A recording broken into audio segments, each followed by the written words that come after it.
Hey, the food and health videos.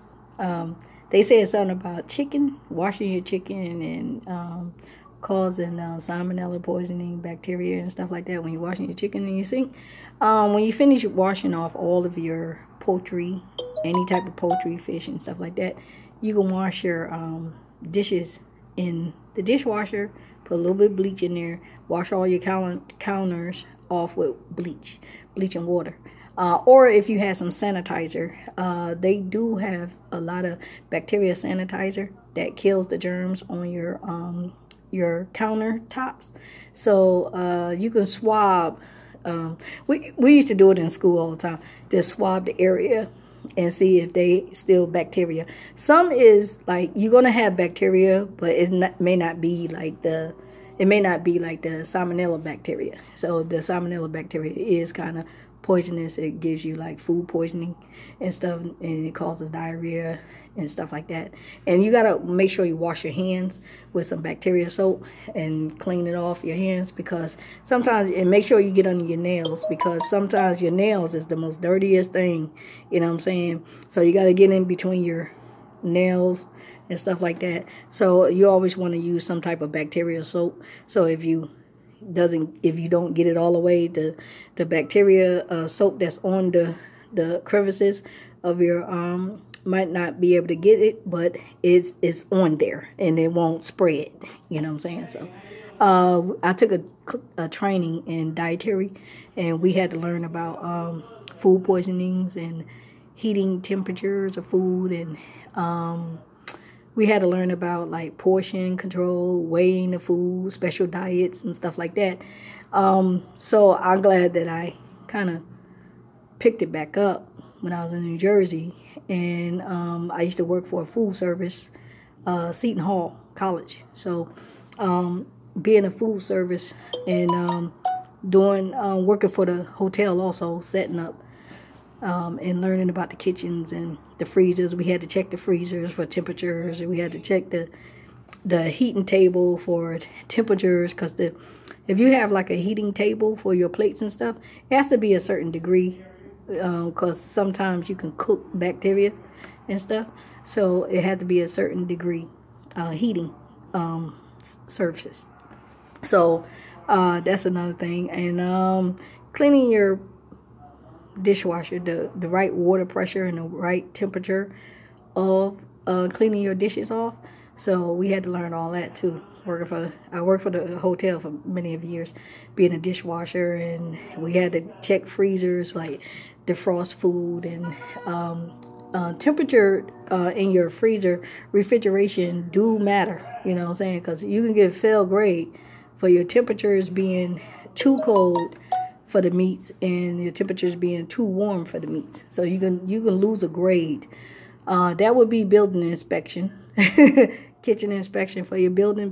Being a building inspector, you have to when you look into your egg product and milk product, you know, both of them got, you know, you can't have open packages of meat by your exposure of eggs, like, because an egg might be cracked and the bacteria, you know, E. coli and stuff like that might be dispersed into the refrigerator. And molded food can contaminate good food. So you have to make sure you check the food and make sure your temperatures is right in your refrigerating. And then you have to make sure your red meats and your chickens is not open, where that the blood spills in the refrigerator and it causes E. coli also. So you got to make sure the refrigerator is clean all the time, at all times. Far as your heating, like your temp plates and stuff like that, your heating ducts and stuff got to be clean. Your grease trays got to be cleaned. Your hooves, your hood, your grease hoods has to be cleaned and clinked off, and because it could cause fires, so much grease that's on it. I used to clean McDonald's kitchen all the time and take care of their machines and stuff. So Pretty expert with that. And all of your vents, your ear vents and stuff must be working when you cooking in the kitchen. If not, you can get a fan. I use a fan. I use a fan because just in case a fire alarm goes off. So and then you have to have a what you call it, fire hose, a fire extinguisher. Learning how to pull the pin and aim and squeeze. Pull, aim, and squeeze is all you gotta remember. So it's basically that. Grease fires, baking soda, and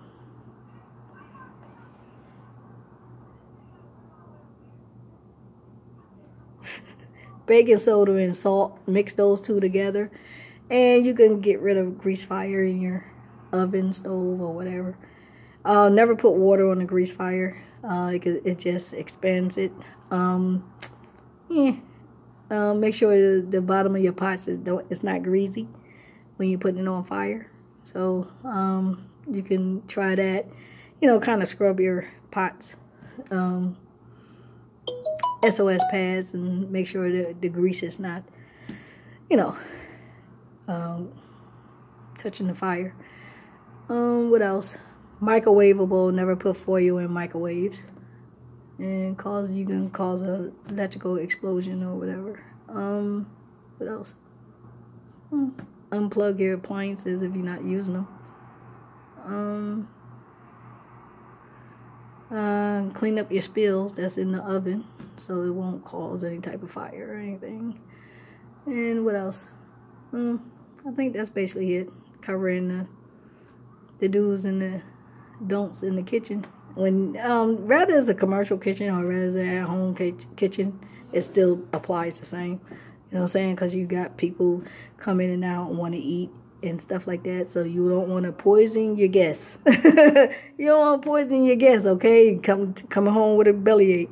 Say, oh God, I got tummy ache. You know what I'm saying? Got diarrhea because you ain't cleaned your chicken off and nothing. So yeah. Okay. Basically that's basically food 101. Food for thought. Dietary, diabetics, whoever, special diets. Okay. See y'all later.